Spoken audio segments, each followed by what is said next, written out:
लद्दाख के मुद्दों को लेकर जंतर मंतर पर सोनम वांगचुक का अनिश्चितकालीन अनशन जारी है। ओडिशा के भुवनेश्वर में सड़क हादसे के बाद लोगों ने सड़क जाम कर विरोध प्रदर्शन किया। पंजाब में शिरोमणि गुरुद्वारा प्रबंधक कमेटी और शिरोमणि अकाली दल ने विरोध प्रदर्शन किया। प्रधानमंत्री नरेंद्र मोदी ने सेशेल्स की अपनी यात्रा पूरी की। इस दौरान दोनों देशों के बीच 9 महत्वपूर्ण समझौतों पर हस्ताक्षर हुए। राष्ट्रपति द्रौपदी मुर्मू ने रक्षा अलंकरण समारोह में वीरता पुरस्कार प्रदान किए। कई सैनिकों को सम्मानित किया गया। केंद्रीय स्वास्थ्य मंत्री जेपी नड्डा ने देश के स्वास्थ्य क्षेत्र में हुए सुधारों की जानकारी दी। प्रधानमंत्री मोदी ने कहा कि वैश्विक चुनौतियों के बावजूद भारत की अर्थव्यवस्था मजबूत बनी हुई है। भारत ने सेशेल्स को 1250 करोड़ की क्रेडिट लाइन देने की घोषणा की। दिल्ली में 2028 से नए पेट्रोल और सीएनजी दोपहिया वाहनों का पंजीकरण बंद करने की योजना पर चर्चा तेज है।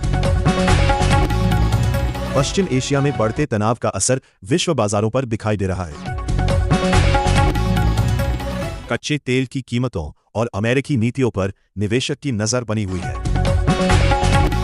भारतीय रुपया और सरकारी बॉन्ड बाजार में उतार चढ़ाव देखने को मिला। भारत और आयरलैंड के बीच T20 क्रिकेट सीरीज चर्चा में है। महिला T20 विश्व कप के सेमीफाइनल मुकाबलों की तस्वीर साफ हो गई है। ऑस्ट्रेलिया ने महिला T20 विश्व कप में भारत को हराकर बाहर कर दिया। फीफा विश्व कप 2026 के नॉकआउट मुकाबले रोमांचक दौर में पहुंच गए हैं। कई देशों में आर्थिक गतिविधियों पर विश्वव्यापी तनाव का असर देखा जा रहा है। भारत की विदेश नीति को लेकर सेशेल्स यात्रा को अहम माना जा रहा है। देश भर में मानसून की क्रियाएं तेज होने से कई राज्यों में बारिश हुई। कई राज्यों में भारी बारिश को लेकर मौसम विभाग ने अलर्ट जारी किया। स्कूलों में सामान्य ज्ञान और करंट अफेयर्स पर विशेष गतिविधियां आयोजित की जा रही हैं। भारत की डिजिटल और विकास परियोजनाओं को अंतर्राष्ट्रीय सहयोग मिल रहा है।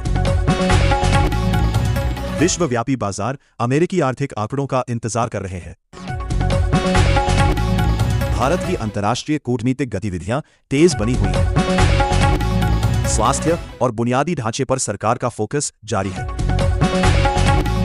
भारत के कई विकास कार्यक्रमों की अंतर्राष्ट्रीय स्तर पर सराहना हुई। भारत की विदेश नीति और रणनीतिक साझेदारी पर विशेषज्ञों की नजर है।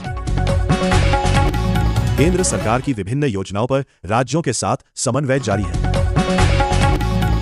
कर्नाटक में मतदाता सूची संशोधन के विरोध में 30 जून को प्रदर्शन की घोषणा की गई।